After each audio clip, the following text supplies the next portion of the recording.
Hello and welcome to day 4 on our road trip, our 5-day road trip of the journey of a survivor from vulnerable to victorious. Today we are going to talk about laws and law enforcement and their roles as both problem solvers and problem creators, if you will. My name is Brenda Wells and I am with the I-5 Freedom Network, and we do our part to disrupt the cycle of human trafficking. We have with us today Whisper James, one of our board members, and I'm really excited and honored to have you with us today. Yes, hi everyone, and thank you for joining us. As Brenda said, I'm Whisper James. I am a new member of I-5 Freedom Network. I'm thrilled to be on the team and really excited about all the different programs that we do. I am very passionate myself personally about the solutions and prevention of human trafficking. And I'm also a member of a survivor leadership group. So I'm really excited and thrilled to have you all joining us for these conversations. Yeah. All right, so as we mentioned, this is about the laws and the law enforcement component of the issue. And it is complicated. It is complicated Yes. and oftentimes frustrating, confusing where law enforcement shows up in this situation. As an organization, the I-5 Freedom Network, we work really closely with an organization in Orange County called the Orange County Human Trafficking Task Force.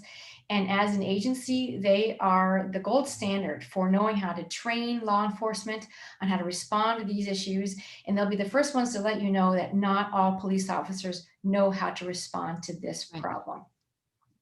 Have you any experience or anything to offer regarding calling law enforcement not being helpful? Yeah, absolutely.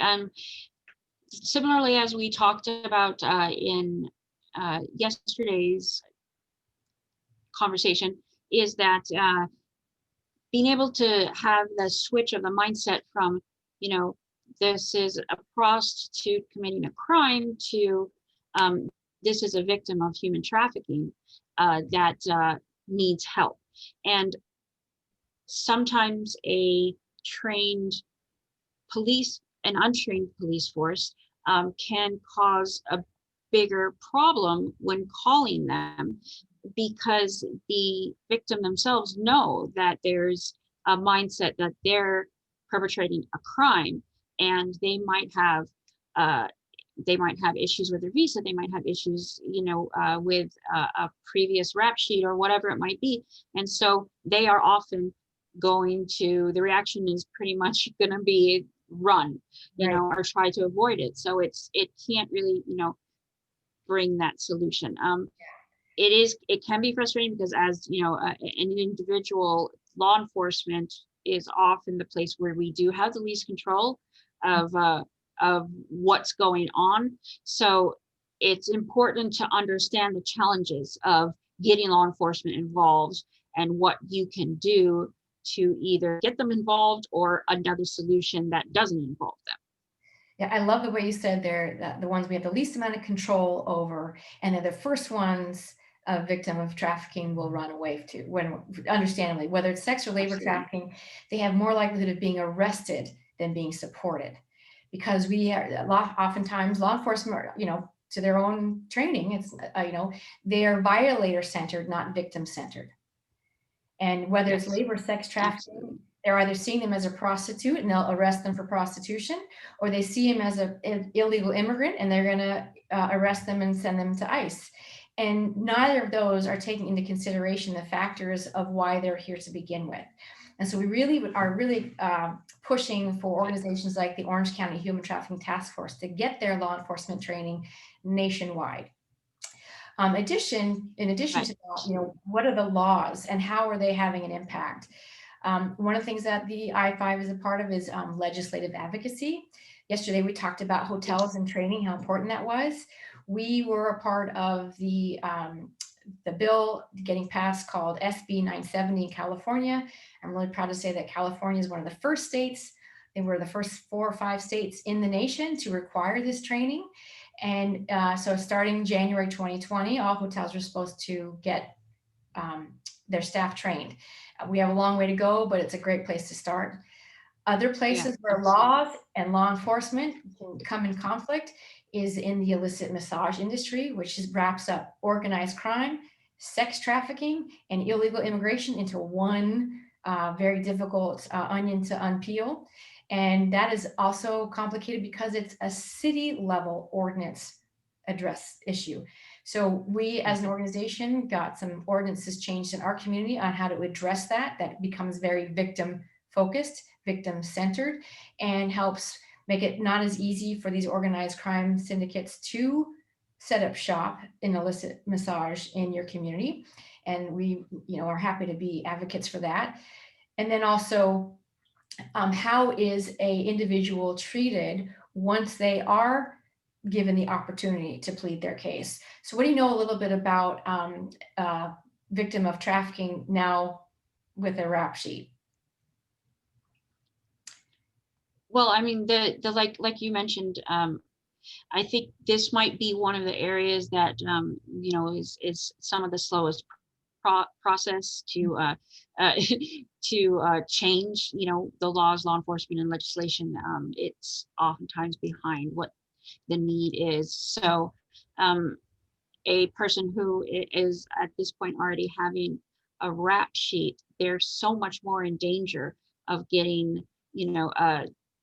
thrown into, arrested, convicted than the actual perpetrator of the human trafficking or the John. So getting laws and legislation and law enforcement caught up to differentiate that is some work that we still kind of have a long way to go in, Yeah. but it's important. What's the person supposed to do? They're being Right. trafficked, they get arrested, and now what's their employability? What is their financial security? Absolutely. What are the factors for them that's they're of course they're gonna go back. If they're not getting Yeah, the support they need, the only way they can survive is going back, is that's what they see and as a future for themselves. So the way we treat the individuals is another factor towards keeping them on that road, because they don't absolutely. have access to education, they don't have access to financial security, they don't have access to a support network that values them as important, and they see them as a Right. criminal. So those are all the factors that keep somebody on the road, because we don't have laws yet that match a victim-centered approach. The other challenge with law enforcement, and this speaks to no matter where you are as a community member wanting to disrupt this, lots of times what we're seeing are indicators. We're not seeing a crime in progress. We're not seeing somebody get kidnapped. We're not seeing somebody being beaten. We rarely see the act in progress. We see indicators. At Right. which point, if you call the police, there's nothing happening. They can't do anything. So it can be very frustrating if your gut tells you there's something wrong here, and you call the police, and the police say, well, what do you want me to do? She's saying and doing these things, but that's not against the law. So Mhm. it's an exercise in frustration. We Absolutely. recommend that you get to know in your community, once you decided this is a cause you want to be a part of, that you want to help be a part of the solution, that you want to disrupt this cycle, and you want to provide the exit strategies, get to know the organizations and agencies in your community that know what to do. Absolutely. Find a survivor leader group that Mhm. knows what Yep. to do. What is the human trafficking task force in your community? Get to Yep. know the people who know, and find out what they can do and who you should call when those things happen. Yeah, absolutely. Advocacy groups as well. All right, and the I-5 is one of them. And then, of course, this is probably a good time to put the National Human Trafficking Hotline in there. Yeah. Yes. So the National Human Trafficking Hotline number is 888-575-7888. And they are set up to reconnect you with the services in your community. No matter where you're calling from, the call goes to them. They're supposed to know the agencies that have been Right. supported and recommended, and they go back to referral, and they'll dispatch, and you can be as involved or as anonymous as you'd like to be. It's one thing you can do to make you feel like you did something. Yes, absolutely. All right, so all of these factors that we talked about, prevention, community opportunities to provide support, hotel training, and then law enforcement engagement and how you can respond, are all of these things that can provide opportunities to stay on or get off the road. Tomorrow, we talk about what happens, what finally gets a person from victim to survivor, and then from survivor to thriver, and a member of the community that we can embrace like we have here. All right, so let's see Absolutely. tomorrow when we talk about from vulnerable to victorious. Tomorrow's our victory day, day 5, or also known as V-Day. Absolutely. All right, see you then. All right.